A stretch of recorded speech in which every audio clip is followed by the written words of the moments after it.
गुरुजी नमस्ते। नमस्ते। आपका स्वागत है हमारा एबीसी हिंदी ज्योतिष पे। गुरुजी हमारा एक सवाल आपसे है कि एक ही राशि पे और एक ही नक्षत्र में जो है पैदा हुआ है जो 2 आदमी या एक लड़का और लड़की शादी करने में क्या-क्या तकलीफ आ सकता है और उनका कुछ उपाय भी है? सबसे पहले मुझे आपके चैनल पे बुलाने के लिए धन्यवाद। अभी आपके सवाल पे मैं आता हूँ। वो जो सवाल है नाड़ी से रिलेटेड है। जो गुण गुण मिलन जी। में 8वां पॉइंट जो होता है नाड़ी। नाड़ी 3 तरह की नाड़ी होती है। आद्य, मध्य, आंधी। हुँ, हुँ। तीनों नाड़ी में अगर 2 इंसान मतलब एक लड़का एक लड़की एक ही नाड़ी में आते हैं, उसके इफ़ेक्ट्स क्या-क्या आते हैं? उसके इफ़ेक्ट 3-4 इफ़ेक्ट आते हैं। सबसे पहला इफ़ेक्ट होता है कि उनके मैरिज इस में हार्मोनी, शांति, प्यार ये रहता नहीं है। जी। दूसरा इफेक्ट आता है कि उनके जो बच्चे होते हैं या बच्चे इधर होने में डिफिकल्टी होती है या उनके पालन पोषण में उनकी डिफिकल्टी आ जाती है। तीसरा होता है कि one of the partner can die early. ठीक है। चौथा होता है ओहो! कि उनके शादी के बाद इधर लड़की के साइड के घर में लड़के साइड में घर में कुछ हादसे घटते हैं, कुछ ऐसी बड़ी घटनाएं हो जाती है, कोई बिजनेस में बड़ा लॉस हो जाता है।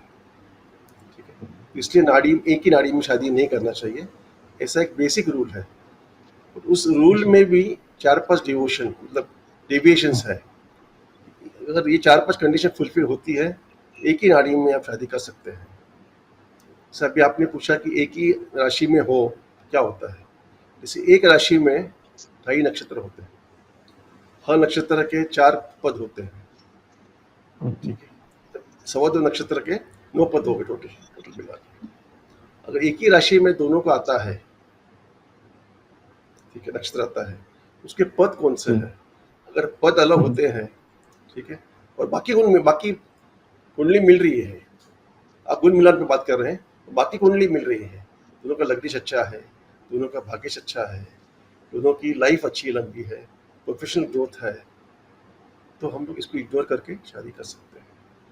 उसी तरह से अगर दोनों का राशि एक ही है, नक्षत्र अलग है, जी। दोनों का चंद्र एक ही हुँ, राशि हुँ। में बैठा है, इसका हुँ, नक्षत्र हुँ। एरीज में है, उसका भी एरीज में है, ठीक है, फिर भी हम शादी कर सकते हैं if other factors are very strong. सबसे इम्पोर्टेंट चीज़ ये है कि हमको सिर्फ गुण मिलान पे ध्यान नहीं देना चाहिए, हमको ओवरऑल कुंडली देख के शादी करनी चाहिए। उसमें थर्ड एक्सेप्शन ऐसा है, जी। अगर लगने स्ट्रांग है, हुँ, हुँ। लड़का या लड़की की लगने बहुत स्ट्रांग है, तो इतना स्ट्रांग है कि किसी का भी कुछ कॉम्प्रोमाइज़ करना हो, या डिप्लोमेसी करनी हो, जहाँ कुछ रिस्पॉन्सिबिलिटी लेनी हो, बहुत बार ऐसा देखा गया है कि लड़के को लड़की एक ही होती है, उसके माँ बाप होते हैं, उनकी रिस्पॉन्सिबिलिटी लेनी पड़ती है। वो लड़के में लगने स्ट्रांग हो, नाड़ी भले एक हो, तो हुँ, भी हुँ। हो सकता है। तो ऐसे पारा शरीर में काफ़ी नियम दिए हुए हैं। 4 तो ये बेसिक है और बहुत सारे नियम्स हैं। तो एक ही नक्षत्र में अगर अलग-अलग पद के हो तो कर सकते हैं। वो नक्षत्र भी एक ही और पद ही एक ही है, तो मेरे हुँ, ख्याल से हुँ। शादी नहीं करनी चाहिए। ओके। ये बहुत बेसिक बहुत नियम है। और मेरे अनुभवों में हम कम से कम देखा है कि हमने एक ही नाड़ी के कम से कम मैं 25 साल से प्रैक्टिस कर रहा हूँ। देख रहा हूँ, जी। ज्योतिष सीख रहा हूँ 1995 से ज्योतिष की सेवा में जी। लगा हूँ। रोज मैं ज्योतिष जी। पढ़ता हूँ। मैं अभी ज्योतिष का स्टूडेंट हूँ। मैं कुछ जी। बड़ा आचार्य विचार्य पंडित कोई नहीं हूँ। रोज पढ़ना जी। पड़ता है हमको। बिकॉज जी। क्या है कि ये राजशास्त्र लिखा गया था 5,000 साल पहले, उसको रिफाइन करके रिसर्च करके करना पड़ता है। तो ऐसे बहुत से लोग देखे कि नाड़ी दोनों को एक ही है, हुँ, उनकी हुँ। शादी हो गई, 15, 20, 25 साल हो गए, but they are living peaceful happy life.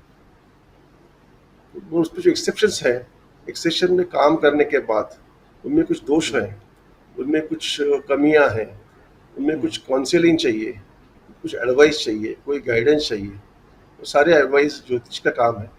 बाकी लोग घर के लोग देते हैं, और ज्योतिष एक प्रोफेशनल कुंडली देख के क्या करना चाहिए।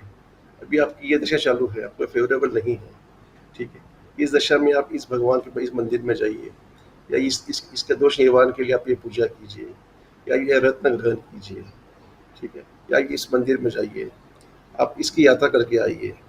ये सब करने के बाद इसमें हो जाता है। अभी ये जो नाड़ी दोष है, जी। ये मैंने देखा है पर्सनली कि सेकेंड मैरिज में बहुत इफेक्टिव होता है।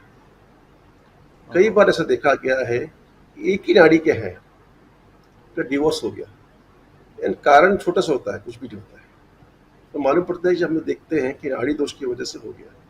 क्यों हो गया कि उसका 2-3 कारण है। एक तो उनका लव मैरिज होता है। आजकल हम लोग बहुत लोग सभी लोग लव मैरिज को बहुत हम लोग फेवर करते हैं, but sometimes there is a force marriage. Parents बोलते हैं आपको शादी करना ही है, लड़की की सुनती है, लड़की बाप को सुनते हैं, तो करना पड़ता है। And third is in certain circumstances like criminals होता है, कुछ ऐसे हादसे हो जाते हैं where the government forces you to marry to compromise in the court. जी। इस तरह की शादियां होती हैं। तो इनमें जो अगर नाड़ी सेम हो तो डिवोर्स के चांसेस ज़्यादा बढ़ जाते हैं। जी। हाँ, क्योंकि उन्होंने कुंडली मिलान किया नहीं होता है, सिर्फ नाड़ी मिलान किया होता है। ठीक है, और नाड़ी नहीं, सेम हो आपकी क्योंकि बात सच मालूम।